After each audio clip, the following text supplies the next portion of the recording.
Hello everyone. In today's video, I bring a chilling story that will challenge everything you've ever heard about life after death. Ariel Stone went through a near-death experience, and, upon crossing to the other side, she discovered the truth about Jesus and was shocked. Before we continue, make sure to leave your like, subscribe to the channel, and hit the notification bell so you don't miss any content like this. What Ariel saw and heard during this encounter will leave you completely speechless. Get ready. Hi, my name is Ariel Stone, and I have a story to tell that will challenge everything you believe about life, death, and, well, about Jesus. Yeah, I know it sounds strange, but I promise it's not what you're thinking. What happened to me was so intense, so real, that it completely changed who I am. And look, it was nothing like what we see in movies or hear about.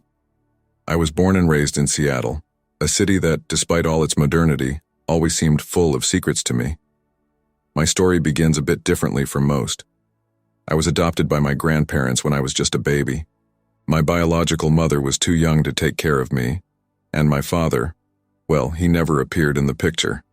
I grew up in a large family, full of adopted siblings of all colors and sizes. It was funny to see how people were curious about us, but to me, we were just a normal family. Since I was a child, I had this strange feeling that something special was waiting for me. You know, like I had an important mission to fulfill. But as I grew up, this search for a grand purpose started to frustrate me. It reached a point where I felt completely lost. At 30, there I was, stuck in a boring corporate job, feeling empty inside. It was like I had forgotten who I really was. I woke up every day just to survive, without any excitement. My grandmother Beth always said happiness was in the small things, but I simply couldn't find joy in anything anymore. That's when things really started to go downhill. My body seemed to be giving up along with my spirit. I felt pain all the time, an exhaustion that never went away, and a sadness that seemed to come from the depths of my soul. It was a void I didn't know how to fill. And it was at this moment in my life when I thought things couldn't get any worse that everything changed. In a way, I could never have imagined. What I'm going to tell you now is the story of my near-death experience, a journey that took me beyond the limits of what I thought possible and brought me back with a new vision of everything. Get ready because what's coming might challenge everything you think you know about life and death. It all happened on a day that started like any other. I had just left work, walking down the street as I always did. That's when, out of nowhere, I felt a pain in my chest. But it wasn't just any pain. It was like someone had stabbed me in the heart and was twisting the knife. My legs went weak, and suddenly, there I was, collapsed in the middle of the sidewalk. The pain started spreading down my left arm, and I swear I could feel every beat of my heart, like it was about to explode. The people around me seemed panicked. I heard someone shouting for an ambulance. But for me, everything started to blur. The next thing I remember is waking up in a hospital. There were doctors and nurses rushing around. One of them, who I later learned was Dr. Maxwell Reynolds, was looking at me with a worried expression that only worsened my fear. They were speaking quickly, using terms I didn't understand. But I could tell the situation was serious. Dr. Reynolds tried to explain what was happening. From what I understood, they couldn't pinpoint exactly what was wrong with me. My tests didn't show anything that justified what I was feeling. There was no family history of heart problems. I was young. I didn't smoke. Nothing made sense. While they were discussing what to do, the pain came back. But this time, it was different. It was like every cell in my body was screaming.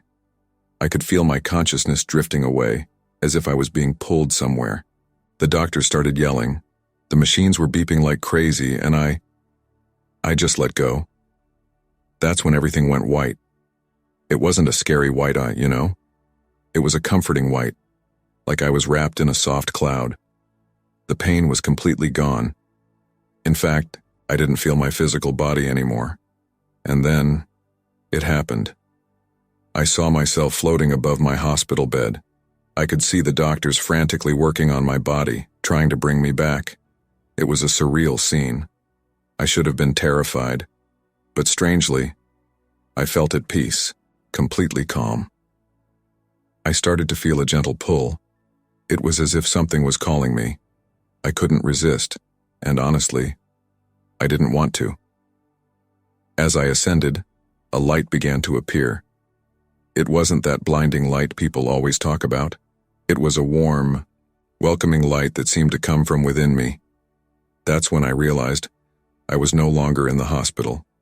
I was somewhere different, a place I had never seen before, but somehow felt familiar, like I was coming home after a long journey.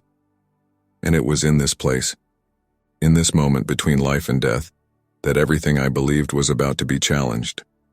What happened next changed not only my life, but my entire understanding of what it means to be alive. Get ready, because what's coming is something we couldn't even imagine in our wildest dreams. When I opened my eyes, or at least what I thought were my eyes at that moment, I was breathless. I was in a garden. But calling it a garden is like calling the Grand Canyon a small crack in the ground. It was a place that defied everything I knew about reality. The colors. My God, the colors. They were so vivid, so intense that they seemed to have a life of their own. Imagine the brightest rainbow you've ever seen and multiply it by 1,000. Even then, it wouldn't come close to what I was seeing. There were flowers in impossible shapes, with petals dancing without any wind. Some looked like they were made of crystal, while others emitted a soft light that pulsed as if they had their own heartbeat. The ground beneath my feet, if I still had feet, was soft, like walking on clouds. Every step I took sent waves of colors spreading out, as if the very ground was responding to my touch. And the air, oh, the air was different. Every breath felt like I was drinking pure energy. I felt more alive than ever, which was ironic, considering I was supposed to be dead. As I explored this incredible place, I realized I was in perfect harmony with everything around me. It was like I was part of that garden, like every flower, every leaf, was an extension of myself. There was no separation between me and the environment. Everything was one. That's when I heard it. Laughter. A child's laughter, pure and carefree, coming from all directions at once. I followed the sound, curious, and that's when I had the biggest surprise of all. I saw a man running, playing with a child. The man had short, dark hair, and his eyes. Wow. His eyes were such an intense green that they seemed to contain entire galaxies. He was running after the boy, who was laughing nonstop. The boy was blonde, with bright blue eyes, and something about him felt strangely familiar. As I got closer, I nearly fell backward in surprise. The boy was me. It was me as a child, maybe 5 or 6 years old, running and playing as if there were no tomorrow. It was the version of myself that I had long forgotten, the one that still knew how to be truly happy. The man stopped running and looked directly at me. It was at that moment that I knew. Don't ask me how, but I just knew. It was Jesus, but not the Jesus from paintings or movies. No, this Jesus was real, tangible, with a presence so strong it almost felt touchable. He smiled at me, and in that smile, I felt all the love in the universe. It wasn't a distant or inaccessible love. It was real, palpable love that embraced me like a warm hug. In that instant, all the doubts, all the fears I had ever felt in life simply melted away. Jesus approached me, his green eyes shining with ancient wisdom and, at the same time, with a childlike joy. He reached out and touched my face, and in that touch, I felt everything. All the joy, all the sadness, all the love, and all the pain that had ever existed. It was overwhelming, yet incredibly comforting. And then he spoke.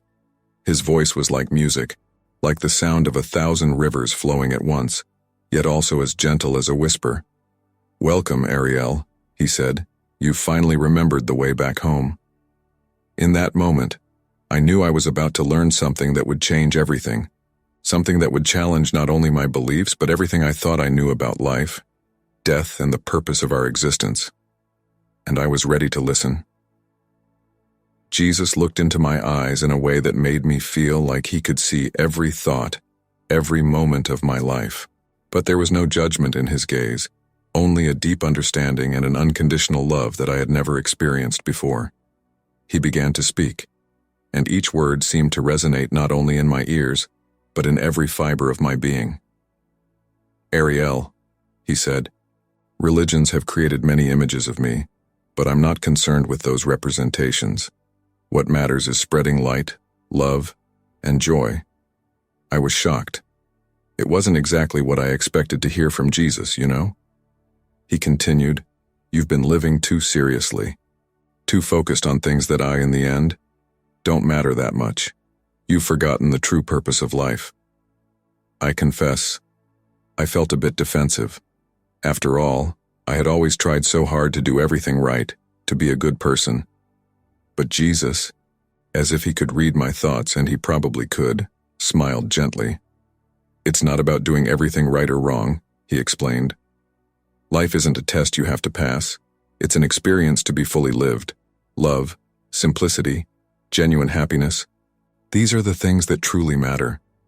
As he spoke, I began to see images of my life flash before my eyes. I saw all the moments when I had worried too much about insignificant things, all the times I had missed precious moments because I was thinking about the future or regretting the past. "A life is short," Jesus continued, "and every moment is an opportunity to spread love and joy, not just for others but for yourself as well." He showed me scenes from my childhood, moments of pure joy that I had forgotten. Simple moments, playing in the backyard, laughing with my adopted siblings, my grandmother's smile. "See," he said, "happiness has always been there, in the small moments, in the connections with the people you love." I started to cry, not out of sadness, but out of relief. It was as if a huge weight had been lifted off my shoulders. Jesus embraced me, and in that hug, I felt all the forgiveness in the universe. Not just forgiveness for my mistakes, but forgiveness for all the times I had been too hard on myself. "Religions have their place," Jesus explained. "Now they help many people find meaning and comfort. But the truth is much bigger than any doctrine or ritual. The truth is the universal love that connects everything and everyone." He then showed me a vision of the universe. I saw galaxies, stars, planets, all connected by strands of light. And those strands of light also connected every living being on Earth. It was a web of love and energy that tied everything together. "See," he said, "we are all part of something much greater. Your actions, your thoughts, your feelings, they all affect the whole. That's why it's so important to live with love and joy, not because it's a rule, but because it's the natural expression of who you really are." I stood there, absorbing everything Jesus was showing me. It was as if each word he spoke opened a new door of understanding in my mind. "But," I asked, still a little confused, "if it's all so simple, why do we complicate things so much down there?" Jesus laughed, but it wasn't a mocking laugh. It was a laugh full of understanding and affection. "Ariel," he said, "and that's the beauty and the challenge of the human experience. You forget who you truly are. You forget that you are beings of light, part of something much greater.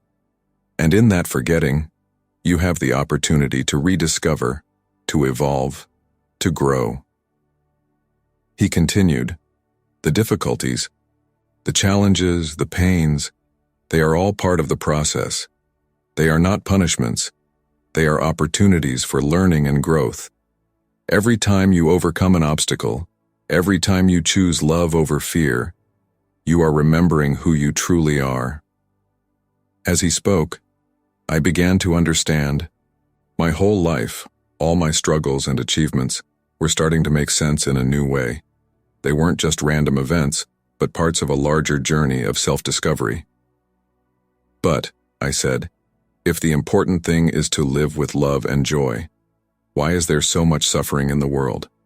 Why do things seem so hard sometimes?" Jesus smiled again. "Suffering," he explained, "often comes from attachment to illusions. You cling to ideas of how things should be, instead of accepting and loving what is. Fear, anger, judgment, all these create barriers that prevent you from experiencing the love and joy that are your true nature. He picked a flower from the garden and placed it in my hand. It was the most beautiful flower I had ever seen, with petals that changed color as I looked at it. "See this flower," he said. "It doesn't try to be beautiful. It simply is. It doesn't judge other flowers. It doesn't try to be different from what it is. It just exists, in harmony with everything around it. That's how you should live."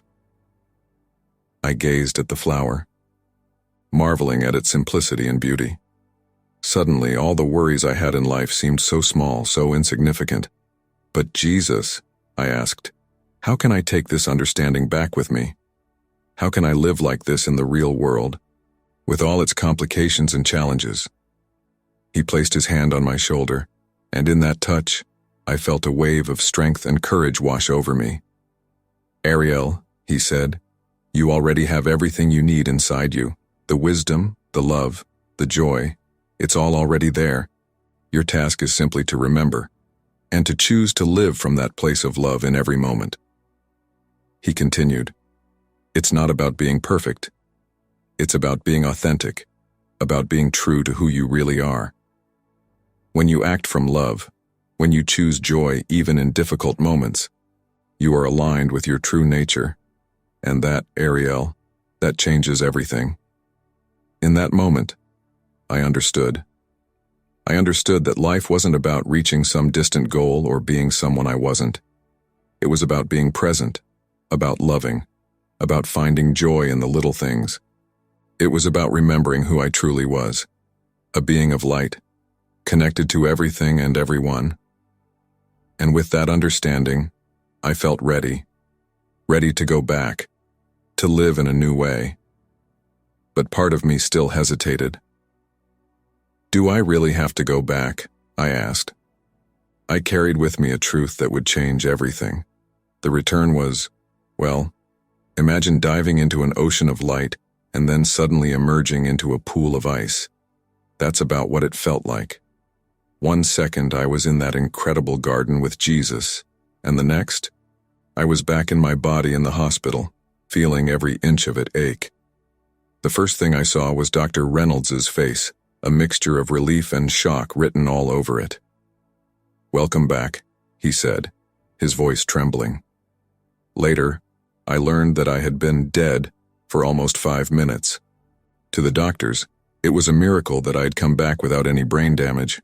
But to me, those 5 minutes had been an eternity that changed everything. I tried to speak, to tell them what had happened, but my throat was dry and the words wouldn't come out. It was frustrating, you know. I had just had the most incredible experience of my life or death, and I couldn't share it. In the days that followed, as I recovered in the hospital, I had a lot of time to think. How was I going to explain what had happened? Who would believe me? I could barely believe it myself, and I had lived through it. My family came to visit. My grandmother, Beth, her eyes full of tears of relief. My adopted siblings, all worried and happy to see me well. I looked at them and saw something I had never noticed before. I saw the light inside each one of them. The same light that Jesus had shown me. The light that connects us all. When I was finally able to speak, I tried to explain what had happened. I talked about the garden, the impossible colors, the encounter with Jesus. I saw the looks of doubt, concern. Dr. Reynolds said something about hallucinations caused by a lack of oxygen to the brain. My grandmother, Beth, always the most understanding, held my hand and said, "The important thing is that you're back, dear." But I knew they weren't hallucinations. It was real, more real than anything I had ever experienced.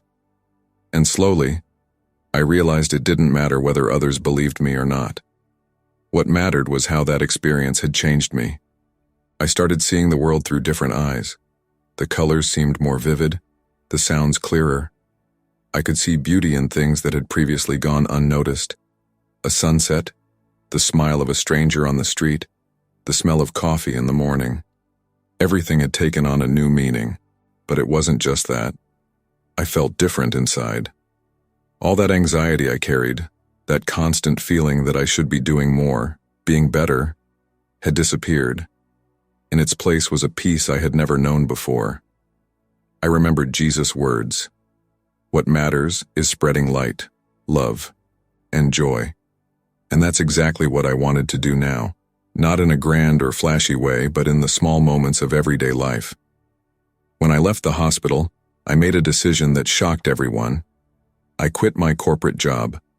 My family thought I had lost my mind. You just went through a traumatic experience, Wusauer, they said. It's not the time to make drastic decisions. But I knew what I was doing. For the first time in my life, I really knew. I didn't have a detailed plan. I didn't know exactly what I was going to do next. I just knew I couldn't go back to the life I had before. Not after what I had experienced, after what I had learned. That's when I started my new journey. A journey not to find a grand purpose, but to live each moment with love and joy. And wow, what a journey it's been. In the first days after leaving the hospital, I felt like a child discovering the world for the first time. Everything seemed new, full of possibilities. I woke up early just to watch the sunrise, spent hours in the park observing people, animals, plants. It was as if I was seeing life in high definition for the first time. My grandmother Beth was the first to notice the change. One day, while we were having coffee together, she looked at me with those wise eyes of hers and said, "You look lighter." And she was right. I felt lighter, as if I had left behind a weight I didn't even know I was carrying. I started asking myself, what really made me happy? Not what I thought should make me happy, or what others expected to make me happy, but what made my heart sing. That's how I rediscovered my passion for photography. I remembered that, as a teenager, I loved taking pictures, but I had set it aside, thinking it was just a silly hobby. Now I realized it was a way of seeing and sharing the beauty of the world. I bought a used camera and started walking around the city, photographing everything that caught my attention. An elderly couple holding hands in the park, a dog chasing a ball, the reflection of the sun on building windows.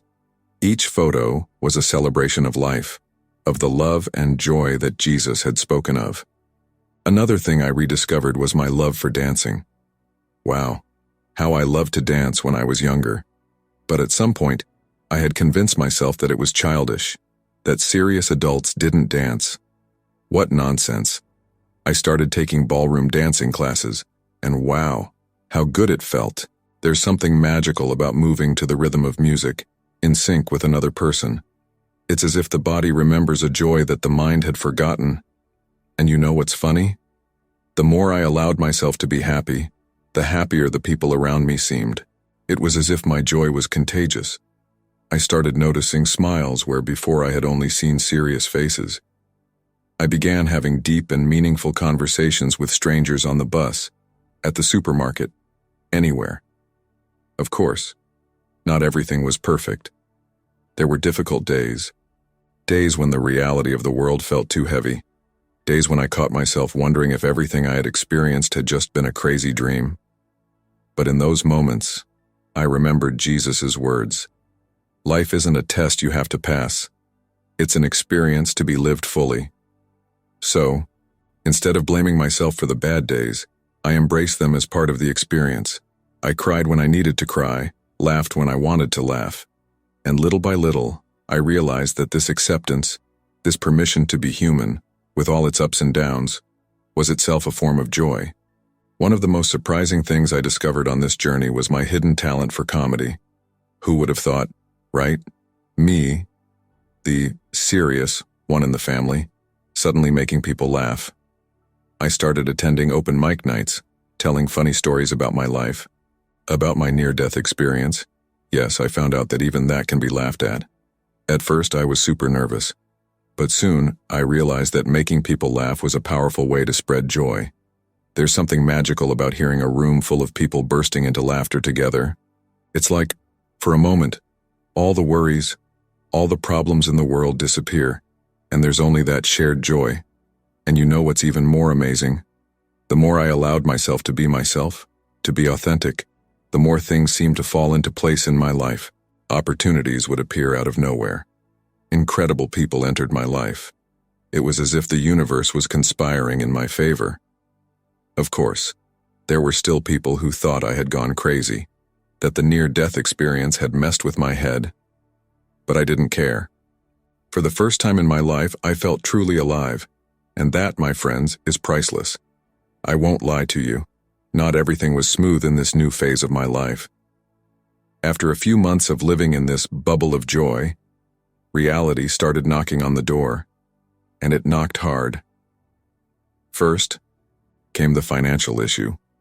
Quitting my corporate job had been liberating, but it also meant that my stable source of income had dried up. The savings I had set aside were running out, and the bills kept coming. I tried making money with photography. It was during this time that doubts started creeping in. Had I done the right thing? Had I been too hasty in giving everything up? And that near-death experience, had it really been real? Or had I just imagined it all? I remember one night sitting in the kitchen, staring at a pile of bills I didn't know how I was going to pay, and suddenly I started crying. I cried like I hadn't cried in years. It was a cry of frustration, fear, doubt. My grandmother Beth found me like that. She sat next to me, hugged me, and stayed silent for a while. Then, with that wisdom only grandmothers have, she said, "Ariel, dear, do you think life is only worth it when everything is perfect?"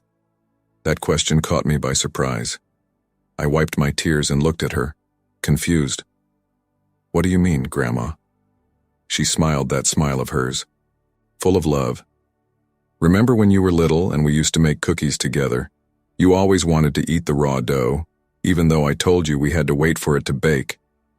I laughed, remembering those moments. "Yeah, I was pretty impatient." "Exactly," she continued. "Life is like that, dear. There are moments that are like raw dough, a bit messy, not exactly how we'd like them to be, but they're part of the process. The secret is to find joy even in those moments." Those words hit me like lightning. Suddenly, I remembered what Jesus had told me in that heavenly garden. Life isn't a test you have to pass. It's an experience to be lived fully. I realized I had fallen into a trap. I was so focused on spreading joy that I had forgotten that sadness, fear, doubts. All of this is also part of the human experience. And maybe, just maybe, accepting those negative feelings was just as important as celebrating the happy moments. In the days that followed, I began to look at my situation with new eyes. Yes, I was going through financial difficulties. Yes, I had doubts about the path I was following. But so what? That didn't mean I had failed or that my near-death experience had been a lie. I started seeing these challenges as opportunities for growth. Every bill I didn't know how to pay was a chance to be creative, to think of new ways to make money. Every moment of doubt was an invitation to reaffirm my choice to live authentically. It was during this time that I began to write, not with the intention of publishing or making money, but as a way to process everything I was feeling. I wrote about my fears, my doubts, but also about the small joys of everyday life. About how a stranger's smile on the street could brighten my day, or how the smell of coffee in the morning made me feel grateful to be alive. And you know what? The more I accepted all aspects of my experience, the highs and lows, the joys and sorrows, the more I felt connected to that sense of peace I had experienced on the other side. Of course, there were still difficult days. Days when I woke up wondering if I had made a huge mistake. Days when the longing for that sense of completeness I had felt during my near-death experience was almost unbearable. But gradually, I began to find pieces of that completeness in my daily life. In the laughter of a child at the park, in the taste of fresh fruit, in the feeling of the sun on my skin, I started to understand that life, real life, here on Earth, isn't about being always happy or always at peace. It's about being present, no matter what's happening. One day, As I was walking through the park, thinking about all of this, I had an insight. Maybe the purpose of my near-death experience wasn't to turn me into some kind of happiness guru. Maybe it was simply to teach me to embrace life in all its complexity, to love not only the moments of joy, but also those of sorrow, to see beauty not only in the flowers but also in the mud from which they grow. And with this new understanding, I began to rebuild my life, no longer seeking perfect and constant happiness, but a full, authentic life with all its ups and downs. A life that honored not only what I had learned on the other side, but also the beauty and challenge of being human here on Earth. This new perspective didn't magically solve all my problems. The bills still needed to be paid, doubts still came up from time to time. But now, I felt equipped to handle all of that, not because I had all the answers, but because I had learned to ask the right questions. And so, step by step, day by day, I continued my journey. A journey not to a specific destination, but a journey of continuous discovery. A journey to live fully, with all the love, joy, fear, and sadness that it entails. A journey to be truly human. As the months passed, I learned to find a balance between my new outlook on life and the demands of the real world. I realized that I didn't have to choose between being spiritual and being practical. In fact, true wisdom lay in combining the two. I began looking for ways to use my newly discovered talents in a way that could support me financially. My photography, which had started as a hobby, gradually gained recognition.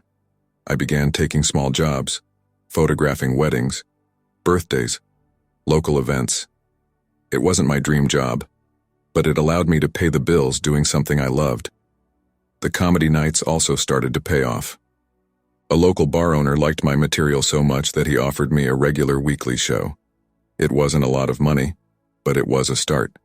And more importantly, it was an opportunity to spread laughter and joy, exactly as I had wanted to do. But the biggest surprise came when I decided to share my story. I started a blog where I wrote about my near-death experience, the lessons I had learned, and how I was applying them in my daily life. At first, I thought no one would be interested. But to my surprise, people began to connect with what I was writing. I received messages from people all over the country, and even from other countries, saying how my story had touched them. People who had also had near-death experiences and had never found someone to share it with. People who were going through difficult times and found comfort in my words.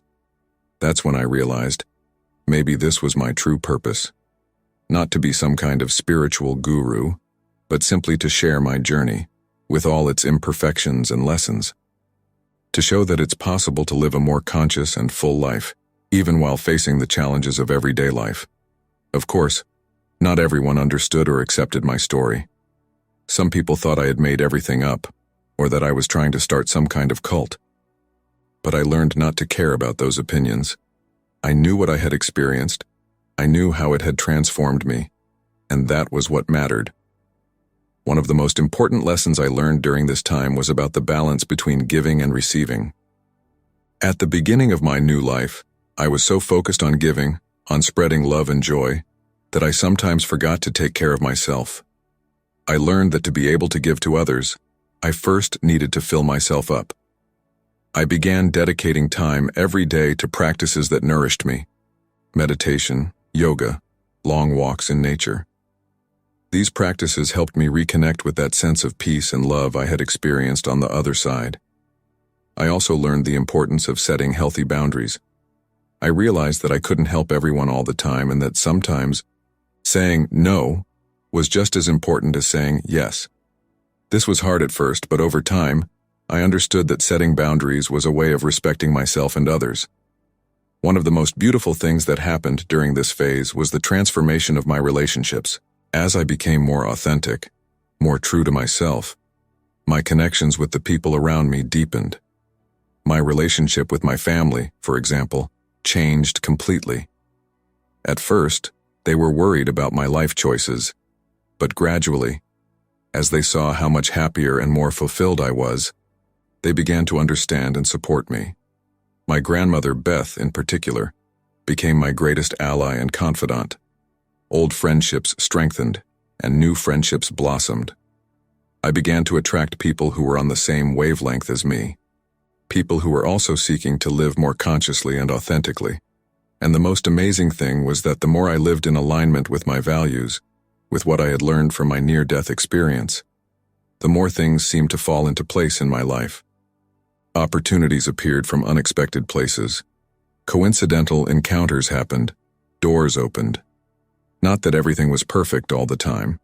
There were still challenges, still difficult days. But now I had tools to deal with those moments. I knew that every difficulty was an opportunity for growth, every obstacle an invitation to practice what I had learned. And so, day by day, I continued my journey. A journey of self-discovery, of love, of growth. A journey to live fully, honoring the experience that had changed my life, but also embracing all aspects of the human experience. Looking back at that Ariel who was stuck in a dull job, feeling empty and without purpose, I could hardly believe how much things had changed. Not because my life was now perfect or problem-free, but because I had learned to find beauty, meaning, and purpose in every moment, whether it was good or bad. And that, my friends, is the true miracle of my story. One of the most surprising things about my journey was realizing how my transformation affected the people around me. It was as if by changing myself, I was changing the world around me. Not in a grand or dramatic way, but in the small moments of everyday life. I remember a day when I was at the supermarket. I was having one of those difficult days, you know? Doubts were tormenting me. Bills to pay. That feeling that maybe I was crazy for having left everything behind. But still, I made an effort to smile at the cashier and ask how her day was going. The woman, who seemed tired and irritated, suddenly lit up. She began telling me about her sick son and how worried she was. We ended up having a heartfelt conversation right there, in the checkout line. When I finished paying for my groceries, she held my hand and said, "Thank you. You don't know how much I needed that today." I left feeling, I don't quite know how to describe it. It was as if I had been a channel for something greater than myself. As if, for a moment, I had been an instrument of that universal love Jesus had shown me. I started noticing more and more moments like that.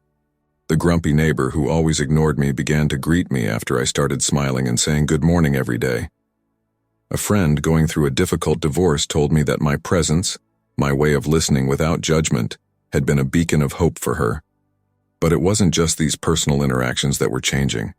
My blog, which had started as a way to process my own experience, was touching people in ways I could never have imagined. I received an email from a man in Australia who said my story had stopped him from committing suicide. He explained that he had been at the lowest point in his life, feeling like there was no hope left when he found my blog. Reading about my experience, about how I had found meaning and purpose even in the hardest moments, gave him a reason to keep living. A woman in the United States wrote to me saying that my story had inspired her to reconnect with her spirituality. She had grown up in a very rigid religious family and had completely distanced herself from anything spiritual. But after reading about my experience, about a Jesus who spoke of love and acceptance instead of judgment and punishment, she began to rethink her relationship with spirituality. These stories touched me deeply. It was incredible to think that my experience, which had been so personal and intimate, could have such a significant impact on the lives of others. But at the same time, I felt a little scared by the responsibility.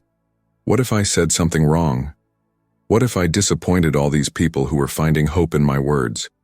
That's when I remembered what Jesus had told me in that heavenly garden. It's not about being perfect, it's about being authentic. I realized that my role wasn't to be some kind of guru or savior. It was simply to be myself, to share my truth, my journey, with all its imperfections and lessons. And so I continued sharing. I shared not only the moments of inspiration and joy, but also the doubts, the fears, the difficult days. And it seemed that the more vulnerable and authentic I was, the more people connected with my story. I started receiving invitations to speak to small groups, in churches and community centers. At first, I was nervous. Who was I to speak to all these people? But then I remembered.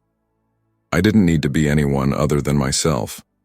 I wasn't there to provide answers, but to share my experience and maybe, just maybe, help others find their own answers. The first time I spoke in public was in a small local church. I was so nervous that my hands were trembling. But when I started talking, telling my story, something magical happened. I saw people leaning forward in their chairs. I saw tears in some eyes, smiles on the faces of others. It was as if my story was touching something deep inside them. After the talk, an elderly woman came up to me. She held my hands in hers and said, "Dear, I lost my husband 2 years ago, and since then I've been living in fear of death. But hearing your story, it gave me hope. Thank you." That moment moved me deeply. I realized that by sharing my experience, I wasn't just telling a story. I was offering comfort, hope, a new perspective to people who were struggling with deep questions about life and death. Over time, these invitations to speak became more frequent. I traveled to other cities, sharing my story in various places. Every time I spoke, I learned something new. People's questions, their own stories and experiences, all of it enriched my understanding of what I had lived. One of the most memorable experiences was when I was invited to speak to a support group for people who had gone through near-death experiences. It was a small group, maybe about 15 people, but the energy in the room was intense. When I started talking about the heavenly garden, about the encounter with Jesus, I saw people's eyes widen. Some began to cry silently. After I finished, a man raised his hand, trembling, and said, I thought I was crazy. I thought I had imagined everything. But what you described is exactly what I saw." In that moment, I felt a wave of emotion wash over me. I was no longer alone. These people understood, they had seen, they had experienced something similar. It was as if a huge weight had been lifted off my shoulders. We spent hours sharing our experiences, our doubts, our fears. Some, like me, had returned with a new perspective on life. Others were struggling to integrate what they had lived with their everyday reality. Some were afraid to tell others, fearing they would be judged or ridiculed. I realized that my role there wasn't just to share my story, but to create a safe space where others could share theirs. A space where we could explore together the meaning of these extraordinary experiences. It was in this group that I met Sarah, a woman who would become a great friend and partner. Sarah had gone through a near-death experience a few years before, but unlike me, she had seen a bright light and felt a loving presence, without a specific figure like Jesus. At first, I was confused. How could our experiences be so different? But then I remembered what Jesus had told me about religions and representations. I realized that maybe the way we experienced the other side was influenced by our own beliefs and life experiences. Sarah and I began working together, combining our experiences to offer a broader perspective. We created workshops and retreats where people could explore questions of life, death, and spirituality in a safe and welcoming environment. Seeing the impact our work had on people's lives was incredibly rewarding. People who had lived in fear of death for years found peace. People who were struggling to find meaning in their lives discovered a new purpose. But not everything was smooth. The more visibility our work gained, the more criticism we received. There were skeptics who accused us of charlatanism, religious leaders who said we were spreading heresy, scientists who argued that our experiences were just hallucinations caused by a dying brain. At first, these criticisms shook me. I started doubting myself, questioning whether I should continue sharing my story, but then I remembered what I had learned. The importance of being authentic, of living my truth. I realized I couldn't control what others thought or said. My role wasn't to convince anyone, but simply to offer my experience and my perspective. Those who were ready to listen would listen. Those who weren't, well, maybe one day they would be. And so, I continued. I continued sharing. I continued learning. I continued growing. Every person I met, every story I heard, every challenge I faced, All of it became part of my ongoing journey of discovery and growth. Looking back at that frightened Ariel in the hospital, I could hardly believe how much things had changed. Not because my life was now perfect or without challenges, but because I had found a purpose, a meaning that went beyond myself. My near-death experience hadn't been the end of my journey, but the beginning of a new one. A journey of self-discovery, of connection with others, of exploring the mysteries of life and death. A journey that I knew would continue for the rest of my life. And you know what? I could hardly wait to see where this journey would take me next. Sitting here, years after that experience that changed everything, I can't help but reflect on all I've learned about life, death, love, and what truly matters in the end. The first thing I learned is that death is not the end. It's not something to be feared, but a transition, a passage to something beyond our current understanding. That paralyzing fear I had of death simply vanished. In its place, there emerged a curiosity, a sense of wonder about the mystery that awaits us. But perhaps more important than that, I learned that we don't have to wait until we die to experience that unconditional love, that deep peace I felt on the other side. These states are available to us here and now, if we learn to open ourselves to them. I learned that life is precious precisely because it's temporary. Every moment is a unique opportunity, one that will never be repeated. This made me want to live more fully, more consciously.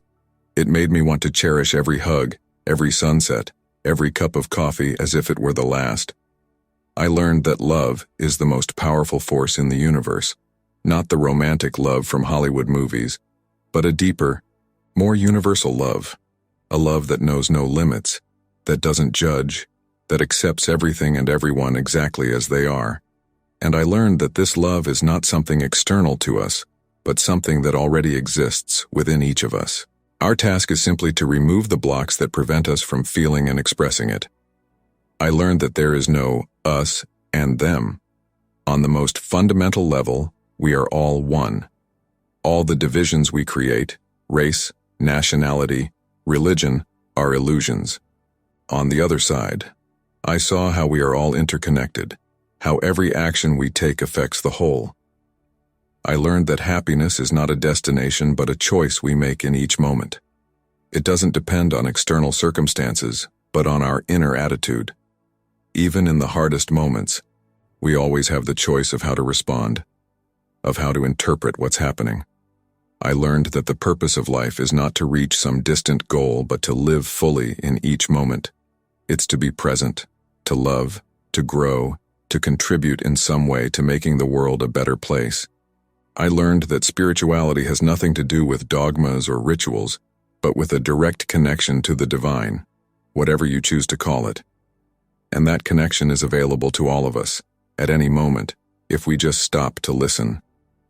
I learned that our greatest challenges are often our greatest gifts. Every obstacle, every pain, every loss carries within it an opportunity for growth, for transformation. The question is, are we willing to see that opportunity?